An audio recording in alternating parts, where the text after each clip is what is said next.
Hey, nerdy sports fan here. Week 5 action. And we're into the Vikings and the Giants. The whole country thinks the Vikings are going to run away with this game. They have a great defense. They have a quarterback that people know does things. They've Adam Thielen. They've got a run-first offense with Dalvin Cook. Is he still leading the league in rushing? Probably. He's very, very good. The Giants are a different team since they've added Daniel Jones. They are. They're better. Saquon's still hurt, though. I still think the Daniel Jones effect on this team is enough to win them the game. It's not because Daniel Jones is going to be a perennial All-Pro or an All-Star. It's because he energized the team. They're positive vibes all the way through the team and through that building right now. Did anybody see what the Vikings were doing on the sideline? Adam Thielen does not like his quarterback. And everybody in the league and everybody in the media knows it.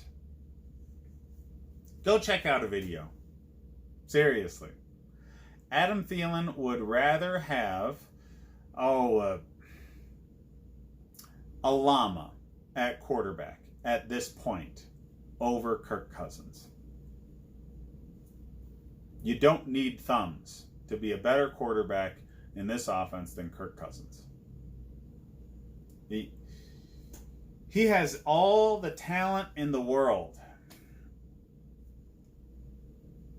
This is the problem. And it's not that he can't dissect a defense. He can. I don't know if he's overthinking it. I don't know if he just can't handle pressure. I don't know. I cannot explain to you why Kirk Cousins is a bad quarterback. Because, especially if you're a fantasy football fan, he puts up numbers. He just can't win games. He can't. He finds ways to lose. Sorry, Minnesota. I've been calling this ever since you signed the dude. You're better off keeping Case Keenum. And he just got benched in Washington. Maybe you'll be able to get out of the contract at the end of this year in a financial way that helps you, but I don't think so. I actually think you're stuck with him for another season before this is financially reasonable for you to leave Kirk Cousins behind and get yourself a good drafted quarterback, because the young quarterbacks coming into this league are definitely worth that kind of action. They're just better now, okay? Mostly because the league has figured out that they need to change in order to make the quarterbacks coming out viable. So young quarterbacks are stepping in and doing better things because the league has changed what they force young quarterbacks to do. Just look at what Daniel Jones is doing, okay? That doesn't look bad, right? They got rid of Eli, they moved to Daniel, and hey, they're winning games. Energy. Positive energy matters for these guys in the locker room. Momentum matters for these guys in the locker room. Any change at quarterback is going to put a shot in the arm and make guys play better. So the rest of the team plays better because Daniel Jones is slightly better than Eli, and that gives them hope. That's all they need. That's all they need. Kirk Cousins will find a way to lose.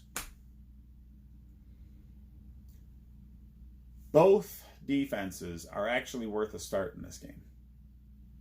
Because Kirk Cousins will implode, and he'll get turnovers, and he'll get sacked a lot. And depending on how your league scores defense,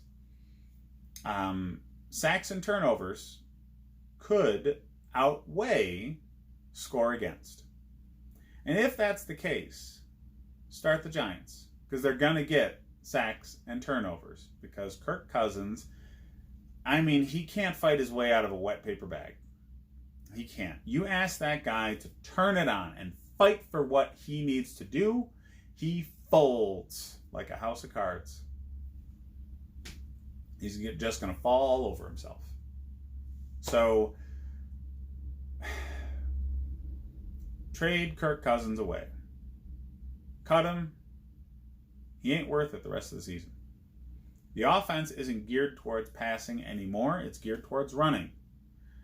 So he needs to be better at play action, which he's never really been. And he needs to be clutch, which he's never really been. So yeah, I can understand why Thielen's pissed. Thielen is gone from a wide receiver 1 every single week to an offensive shift that makes him a wide receiver 3 every single week. Dalvin Cook did the opposite. He was a flex play at best, and now a running back 1, or else you're an idiot. Saquon's backup's not looking bad. If you don't already have him on your team, get him. He's a flex option. I still stray away from the wide receivers because we still don't know what Daniel Jones is. Sterling Shepard, I want to say. I don't know. It doesn't matter. The wide receivers, stay away from with the Giants. Evan Ingram start all day. Evan Ingram is a load. That guy is a target monster in this offense, so especially in PPR leagues. He might be better to have than Kelsey. He might be better to have than Zach Ertz because of how Daniel Jones is going to lean on the dude, and he's drawing so many targets in the way this offense is funneling things towards him. He's definitely the number 1 receiving option. So I think Evan Ingram is the difference in this game. I don't think Minnesota has a way to defend him. I think they have a very good defense. Absolutely. But matchups matter. And Evan Ingram he's the chess piece that's going to be moved all around the board, and they will have no answer for him. None. I think he goes off. So start use some Evan Ingram. Trade for him using a better name player because he's going to be good. And by the end of the season, he's probably going to be number 1 or 2 scoring tight end. And that's definitely not where people were drafting him. So, Minnesota's blowing up. They're imploding. That locker room is falling apart. So, Thielen's still a wide receiver 3 right now. Dalvin Cook's still a running back 1. You can put a flyer on Diggs as like a wide receiver 3 or a flex. Don't think about starting anybody else. You can still start their defense because they are going up against a rookie quarterback who's likely to make some mistakes here and there. So I think Minnesota and the Giants defense are both quality starts. Neither quarterback, again, cut or trade Kirk Cousins because the way that locker room is imploding, he's going to be garbage the rest of the season. The rest of the season. Try to trade Thielen because he's going to be valued down as the season progresses, and he's not going to be worth anywhere near as much as he is now 3 weeks from now. As far as the spread goes, the Vikings are 5.5-point favorites. Obviously, I'm saying I would bet the Giants. They're going to win. They're not going to beat the spread. They're going to win. That's what I got for this game. Hit me up in the rest of them to see what you should be doing with your fantasy team. And hit up the Nerdy Sports Fan Weekly to check out what I think about the first quarter of the season.